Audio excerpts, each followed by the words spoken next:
Joey Wheeler is without a doubt one of the greatest duelists of his generation, and proved that he was more than capable of keeping up with Seto Kaiba and even the King of Games. But before Joey was the number 3 duelist in the world, he was a total beginner that didn't even know how to properly build a deck. And on his journey from noob to pro, he made a lot of mistakes and misplays, both in his duels and his deck building. So today we're going to be looking at Joey's 10 worst cards, how they slowed him down from proving himself as a true duelist, and why these cards are just as unlucky in the actual TCG. And at number 10, we have Block Attack, a spell card that helped to show just how adaptable Joey could be in even the most hopeless situations. All Block Attack does is allow you to target an opponent's attack position monster and change it to defense position, literally blocking them from attack mode. Despite being known as a hot-headed jock, the way Joey used Block Attack was actually really intelligent. You see, in Joey and Yugi's tag duel against the Big Five, he was faced with an insurmountable boss monster, Injection Fairy Lily. Lily had already proven how strong she could be in the previous turn, as while her stats were initially small, the Big Five could pay life points to increase her attack by 3,000, letting her beat over even the strongest of monsters, including Yugi's Decibel Stavka. So when it got to Joey's turn, he had to find a way of dealing with Lily before the Big Five got an opportunity to beat over his newly summoned Jinzo. This seemed impossible at first, as no matter what angle of attack Joey took, Injection Fairy Lily could just increase her attack again, a fact that Yugi reminded Joey of as he scolded him for being so careless. But Yugi wasn't actually berating Joey, he was instead trying to fool the Big Five into thinking there was a discord between the pair, while reminding Joey that Lily could only increase her attack. And due to the pair's strong bond, Joey instantly knew what Yugi was trying to convey and used Block Attack to change Lily to defense position, giving him a safe avenue for Jinzo to destroy it, essentially using it as a removal spell in combination with his battle phase. The reason why this is so smart is because it actually showed how Block Attack could be useful, because in the earliest days of the game, it wasn't uncommon to see it in people's deck lists solely because of the sparse removal options that were available at the time. So just like Joey did in the anime, you would use Block Attack as a way to force your opponent's most oppressive beat sticks into defense position to beat over them with your comparatively weaker monsters. However, outside of these older formats, Block Attack is terrible in the TCG, especially in the modern day. Changing the battle position of opponent's monster can still be impactful. In fact, one of the most used cards in the history of Yu-Gi-Oh! Is Book of Moon, which does a very similar thing to Block Attack. The difference between them though, and the reason why Book of Moon shines, is that Book sets an opponent's monster to face down defense position rather than face up. This gives it a lot of interesting utility, as it's going to be difficult for your opponent to take advantage of a face down monster, either for an extra deck play or to use their effects. The same logic doesn't apply for Block Attack though, because the monster it changes still remains face up, so your opponent still has access to the monster effects and aren't cut off from any kind of extra deck play. So while both Book of Moon and Block Attack are both technically -1s that change battle positions, Block Attack is infinitely worse than Book of Moon, and is rarely ever going to change a game state, let alone turn the tide in your favor. And while Joey's use of the card was pretty clever for the DM era, the game has definitely moved well past the point of needing to worry about Injection Fairy Lily. And today's video is brought to you by HelloFresh. HelloFresh has 40 weekly recipes to choose from for all meal occasions, lifestyles, and preferences. This year, I really need to get my health on track, and a big part of that is planning my meals so that I can stop ordering fast food. HelloFresh is the perfect partner for a wholesome 2024, with health-forward options like Calorie Smart and Protein Smart recipes. One of the best parts of HelloFresh is how fresh the ingredients are, and how long they last. Sometimes I hang on to my meals for a few days before cooking them, or I space out my meals, and thankfully the ingredients stay fresh and don't sour quickly. When you get HelloFresh, you know you're getting top-notch produce since it travels from the farm to your door in less than 7 days. I also have committed to getting up earlier in the day and actually eating a well-balanced breakfast. I actually enjoy breakfast, so it's not too hard, but the getting up part is the big challenge. And thanks to HelloFresh, you can join me in prioritizing breakfast by beating the morning blues with free breakfast. You heard that right. When you join HelloFresh, you'll get free breakfast for life while your subscription is active. Thanks to HelloFresh for sponsoring today's video. Go to HelloFresh.com and use my code POGDUEL1FREE and receive 1 free breakfast item per box while your subscription is active. Click the link in the description or scan the QR code on screen. And at number 9, we have Thousand Dragon, the payoff to Joey's iconic Time Wizard plus Baby Dragon combo. However, this particular combo works a lot differently in the anime than it does in the TCG, because in the actual game, Thousand Dragon is just a fusion monster that requires Time Wizard and Baby Dragon as its materials. But in the anime, Thousand Dragon was the result of a successful Time Wizard effect while Baby Dragon was on the field, which aged it by thousands of years. For the Duelist Kingdom arc, this was Joey's ace in the hole, as Time Wizard affected the entire field. So even in dire situations where his opponent managed to bring out their particular boss monster, Joey could gamble on a time wizard to age up both his dragon and an opponent's ace. While this sudden time warp made Baby Dragon wiser and stronger, the effects of time were cruel to his opponents, making them old and brittle, rusty machines over, or even turning the proudest of dragons into a complete fossil. However, for as imposing as the anime made Thousand Dragon out to be, it's definitely not a game-ending boss monster in the actual game. Thousand Dragon is just a vanilla beatstick with mediocre stats, and while this often was enough for a monster to see play in the classic days of the game, Thousand Dragon's potential was limited by the fact that it was a fusion monster with two very specific materials that you couldn't just rely on manifesting to your hand. Joey's strategy is actually no stranger to these kinds of fusion monsters, especially in the TCG, with some of the most iconic cards from Alligator's Sword Dragon to Flame Swordsman being mediocre fusion monsters with very specific materials that makes them hard to bring out through regular means. Thankfully though, there are tons of cards in the game that easily enable the summons of these fusion monsters. These tools are all incredibly strong options that fusion decks have available to them in the modern day, but they're also exactly why Thousand Dragon is on this list instead of Flame Swordsman. Thousand Dragon is too high of a level to be easily summoned with instant or ready fusion, and there's no monster that lists Thousand Dragon's material, so you can't use armament to summon it either. Your only real option is to use fusion deployment, but your choices for it are incredibly lackluster, as you have to choose between Baby Dragon, a literal vanilla, or Time Wizard if you want to gamble on its effect. But Thousand Dragon is actually the worst monster you could be using to fill this role, as Time Wizard has another better fusion monster where it's listed as material, Time Wizard of Tomorrow. So in reality, Thousand Dragon's only real utility is summoning Baby Dragon, which isn't really that useful. And while you can still summon it out for the beatstick the anime promised it could be, it's maybe time for Thousand Dragon to retire. And at number 8, we have Legendary Sword, the worst equipped card of Joey's arsenal. You can only equip Legendary Sword to a warrior type monster, and if you do, it gives a warrior a measly 300 attack and defense boost. For Joey's warrior-centric strategy, this small buff would occasionally make his monster even more of a threat by giving them a new weapon. This was a core part of his main strategy, which is why he played a ton of different equip cards from different monsters, ranging from Salamandra to the iconic Kunai chain, with each different weapon carrying its own unique strengths and weaknesses. However, Legendary Sword seemed to only have weaknesses, because while it could buff up Joey's monsters, it was easily countered by most other stat modifying effects and overshadowed by most of Joey's other equip cards, including Lightning Blade, a card that might as well be a direct upgrade of Legendary Sword that both increases the attack of an equipped warrior by 800 and decreases the attack of all water monsters by 500, which ended up being an integral part of Joey's victory over Mako Tsunami. And Legendary Sword is even more outclassed in the TCG. That's definitely to be expected because it's one of Yu-Gi-Oh's earliest equipped spells, joining the likes of Mystical Moon and Beast Fangs as terrible cards that provided buffs to a specific type of monster that are often so minuscule that they're overshadowed by generic options that are easier to use, which is something that even the anime highlighted. However, while Legendary Sword undoubtedly sucks, Joey wasn't wrong for trying to mix equip spells into a warrior-focused strategy.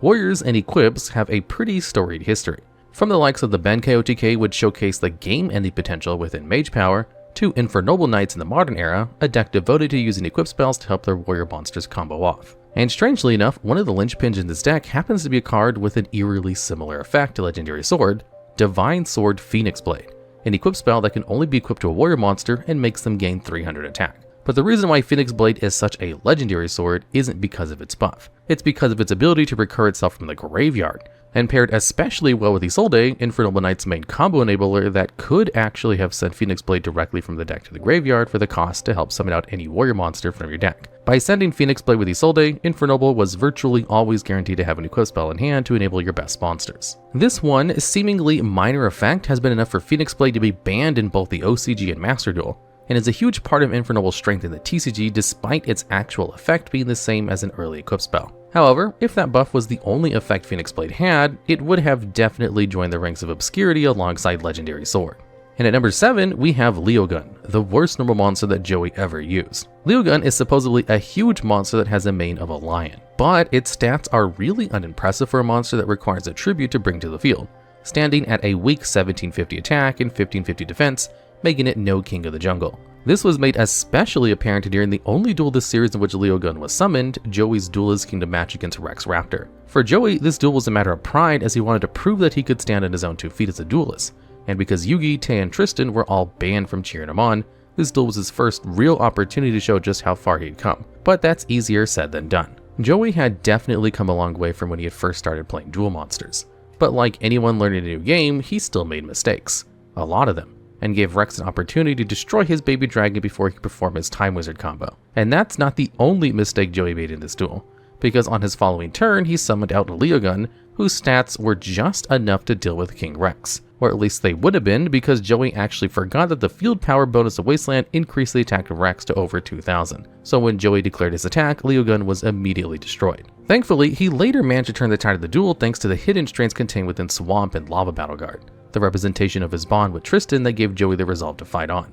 But Leogun certainly didn't help his earlier confidence. And likewise, it's usually going to be a mistake to play Leogun in the TCG.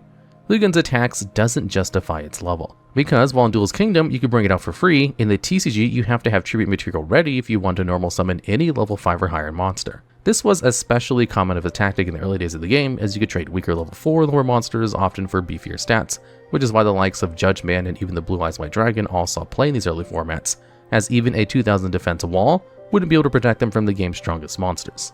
But Leogun is a lot different to these monsters, because its stats are actually a lot worse than even some of the TCG's earliest level 4 monsters. Now, in the set where Leogun actually released, only 2 level 4 or lower monsters actually contested it, the Bistro Butcher and a Dark Elf, who both have real downsides that might make you think that, for its time period, Leogun might have been at least an okay choice.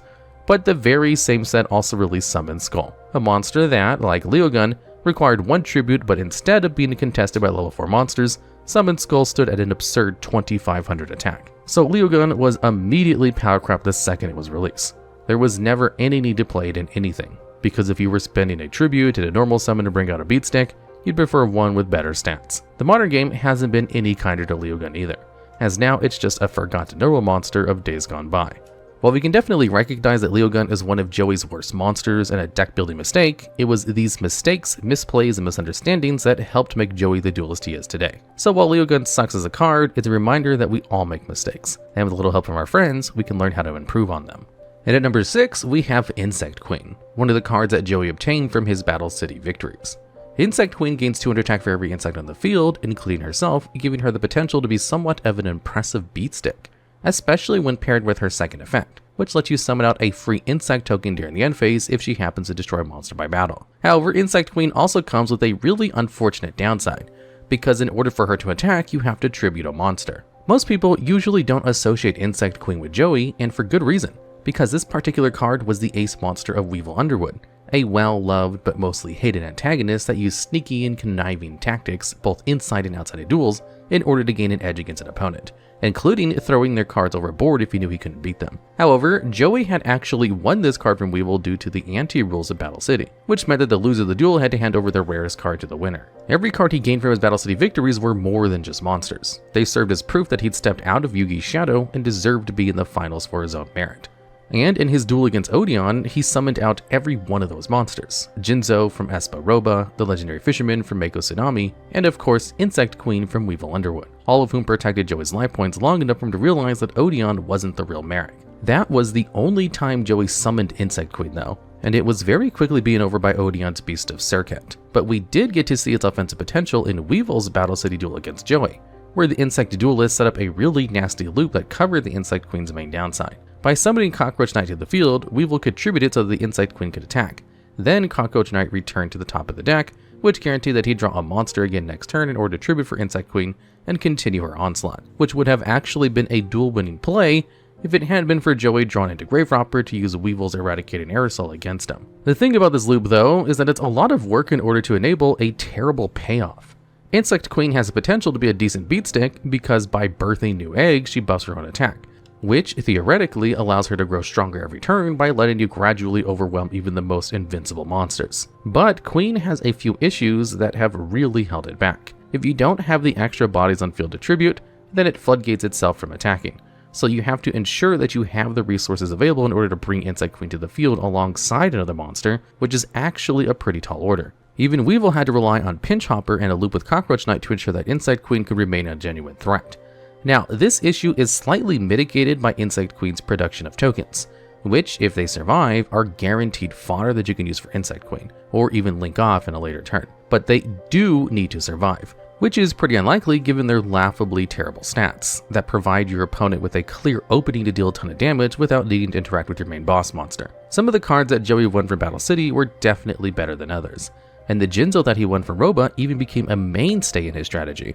But there's a good reason why he only ever used Insect Queen a single time. And at number 5, we have Knight's Title, a terrible card that showcased the unbreakable bond between Joey and Yugi. Knight's Title required you to tribute a Dark Magician you control so that you can special summon a Dark Magician Knight from your hand, deck, or graveyard. But this is a lot different to the anime version of the card, which instead just changed the type of a monster from a spellcaster to a warrior, which allowed Joey to use the card despite not having a Dark Magician Knight in his deck during his Yugi's tag duel against the Big Five. This duel had a lot of moving parts behind it. The Big Five had allowed Joey to duel alongside Yugi as they believed he'd just be a detriment for the King of Games. It would make it easier for them to take him down. And Joey almost believed the same thing, and was constantly worried about messing up and being a burden to his friend. But as the duel went on, Joey realized that he gained strength from his friendship with Yugi, and Yugi relied on Joey's help as well. He was never a burden to Yugi. So in the final few turns of the duel, Joey and Yugi's synergy skyrocketed, but was especially apparent when he used Knight's Title on Yugi's Dark Magician, who he buffed with Flame Swordsman's Deckmaster ability, giving him every last bit of strength he had so that Yugi could land the final blow. In this duel, Joey proved that he was, without a doubt, Yugi's equal. But if they'd been playing in the TCG, he really might have been a burden, because Knight's Title is a card that's only useful for one thing: summoning Dark Magician Knight. Which means that in order for the card to be useful at all, you have to have a Dark Magician on the field to actually tribute. In the modern era, this isn't actually too difficult, as there are a number of different ways to easily bring Dark Magician to the board, but it's still an annoying condition that must be fulfilled for Knight's Title to have any use at all. But the worst part of Knight's Title is that Dark Magician Knight just isn't really worth it, especially given the current tools Dark Magician has available. Removing any card from the field is actually a fine effect, but Dark Magician decks already have stronger, more easily accessible removal that also works a lot better with their main engine, which gives the deck a really intense grind game that Dark Magician Knight just can't stand up to. So it's not really optimal to get a way to summon it when you could just rely on your better cards. But there's one aspect of Magician's Knight removal that can sometimes make Dark Magician Knight comically bad. Its destruction is mandatory. Most of the time, this isn't too much of a big deal, but if you happen to summon Dark Magician Knight while it's the only card in the field, it'll be forced to destroy itself. Overall, while Joey had a lot of anxiety over being a burden, there's no doubt that he's a skilled duelist, as only players like him and Yugi are capable of making the likes of Dark Magician Knight seem somewhat playable. And spinning the roulette at number 4 is Dangerous Machine Type 6, which, despite its name, is more like a penny slot. During the standby phase, while you control Dangerous Machine, you're forced to roll a dice and apply a different effect depending on the result. A Snake Eyes means that you must discard a card. 2 means your opponent does instead. A 3 lets you draw a card, but 4 means your opponent gets to. 5 lets you destroy a monster your opponent controls, and last but not least, rolling a 6, you have to destroy the card itself. Which means that overall, you have a 50% chance of getting a positive effect, and a 50% chance of getting a negative effect. But that's only in theory, because Joey's luck throughout the series was incredible, which led to him incorporate a ton of chance-based cards that had become an iconic aspect of his particular strategy.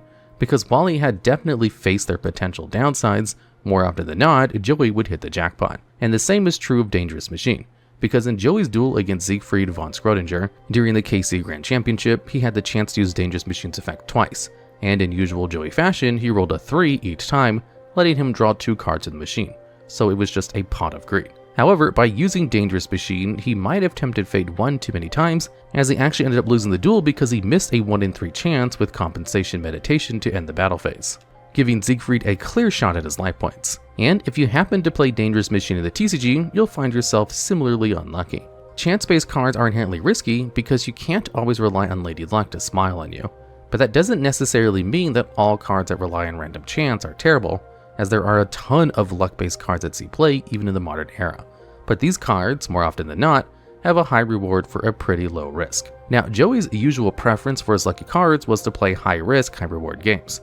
The likes of Time Wizard and Gamble have awful downsides that virtually guarantee you'll lose the duel if you miss the coin toss, which makes them too risky to play in most decks. But if you do happen to hit, they can be game-winningly strong.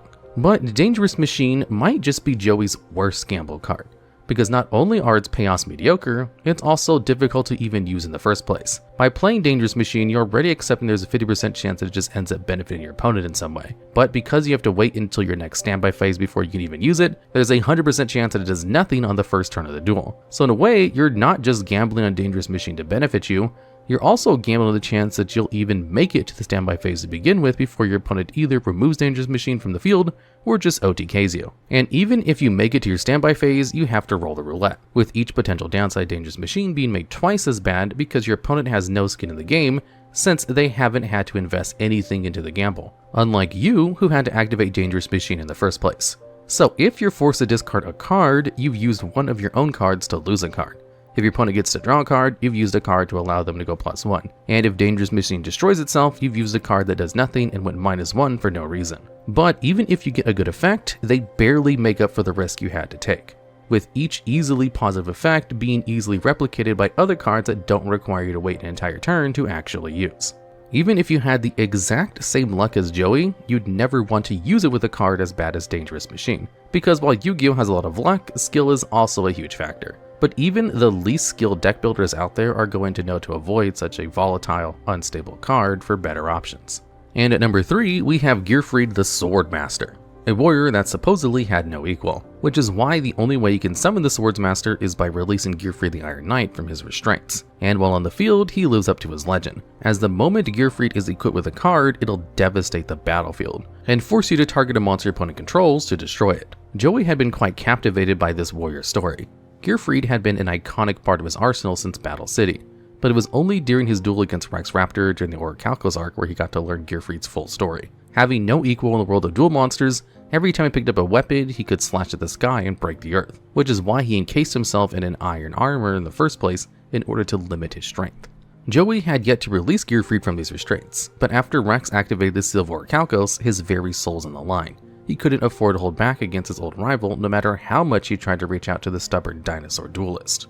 So after Rex brought out Tyrant Dragon, he had no choice but to finally release Gearfried as a last resort option, and use the Claw of Hermos to transform Red Eyes into Red Eyes Black Dragon Sword, equipping it to Gearfried and destroying Tyrant Dragon, giving Joey an opening to attack. And with sorrow in his voice and a promise that he'd save Rex from the Orichalcos, Joey used Gearfried and Red Eyes Sword to land the final blow on his opponent and win the duel. This is one of Joey's greatest victories, and one that helped to highlight just how far he'd come as a player since Duelist Kingdom. However, given how terrible Swordsmaster is in the TCG, the iron armor he encased himself in was actually more of a buff than anything. The original Gearfried, while not amazing, fills a specific niche with certain equip cards, which allowed for it to exist as the heart and soul of certain gimmicky strategies such as the Butterfly Dagger Alma Loop. But both Release Restraint and Swordmaster are horrible choice in just about any deck. In order to get any use out of either, you have to be playing the original Gearfried, and while it can be solid in certain deck strategies, its effect is only really useful in very specific circumstances, especially with its partner in crime, Elma, currently being banned. Now, bringing Gearfried to the field is at least really easy, but you still need to have drawn Release Restraint to get any use out of the Swordsmaster that you place in your deck. If you only have just Gearfried or just Restraint, a Swordmaster remains stuck in your deck as a useless brick, and is even worse if you happen to draw Swordmaster itself. And like Dark Magician Knight, even if you go through all of the trouble of playing Swordmaster and actually bringing it out, its effect is really disappointing, especially because you need to invest yet another card in order to get access to its pop. So while in the past Gearfried had no equal, he's more than met his match in the modern day, with several other better removal options available that don't require 3 cards worth of investment. And at number 2, we have Parasite Paracide, a card so terrible that the only reason Joey played it was because it was snuck into his deck by a certain insect duelist. Parasite has 2 really unique effects that work hand in hand. Its first effect triggers when it's flipped face up and causes it to shuffle itself into your opponent's deck face up. Then, if it's drawn by your opponent while it's face up in their deck, they have to special summon to their field in defense position, take 1000 damage, and while they control it, every monster on the field becomes an insect monster. And for Joey, this was a huge issue because of his particular opponent, Weevil Underwood. Weevil was already a known schemer at this point, and was willing to do whatever it took to gain an advantage over his opponent. And in this case, he paid off another duelist to sneak in a copy of Parasite Paracide into Joey's deck prior to their duel. And so when Weevil activated Reckless Parasite to bring Parasite Paracide to Joey's field, not only was Joey shocked by Weevil's cheating, but every one of his monsters also became insect, which put Weevil at a huge advantage, because Joey was prevented from using those parasited monsters as tribute fodder, and while Weevil's insect barrier was up, he couldn't attack either. This gave Weevil complete control over the duel, as Joey couldn't create any kind of offensive threat with Parasite on the field, giving Weevil more than enough time to bring out his perfectly ultimate Great Moth. Now, Joey was pretty smart, and although Parasite was an active detriment to him, he actually managed to get some value out of it when Weevil tried to land a finishing blow on it,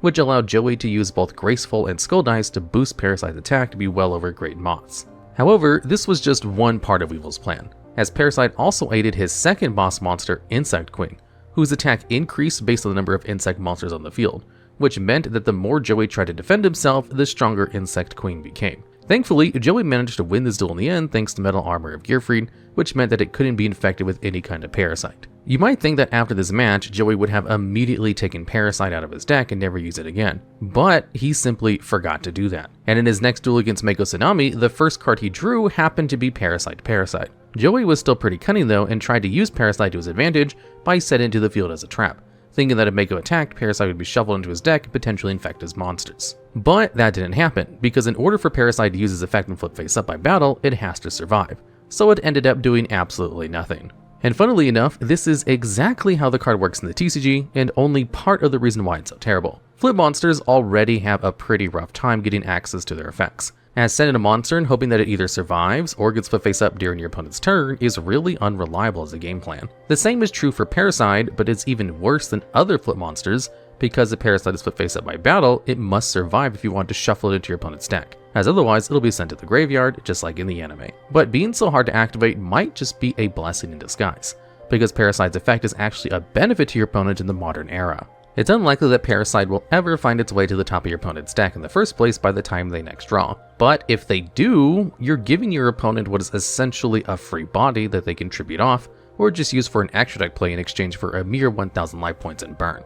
Now, Parasite Paracide was almost listed as the worst card in Joey's deck, as in most cases, it really is just a benefit for your opponent if it does anything at all. However, despite being so terrible, Parasite Paracide actually managed to see some decent success in Duel Links. Because in Duel Links, Weevil has a skill known as Parasite Infection, which can force multiple copies of Parasite Paracide into your opponent's deck face up, allowing you to skip its initial setup of needing to be flip face up on the field. And in this case, it was actually pretty useful, as it could fade an opponent's draw phase by giving them a useless card, and in a format where both players have only 4000 life points, 1000 points of burn is pretty substantial, and was especially useful when paired with Jade Insect Whistle. But due to the nerfs that Parasite Infection received, as well as the advent of Link Summoning and Duel Links, this particular strategy has become a lot worse. And it's not any better for Parasite Paracide in the actual TCG either, as it's a slow, clunky to use flip monster whose effect is only going to serve to benefit an opponent if it's actually drawn. And it says a lot that it took a skill forcing the card into your opponent's deck before the duel began for it to be somewhat useful.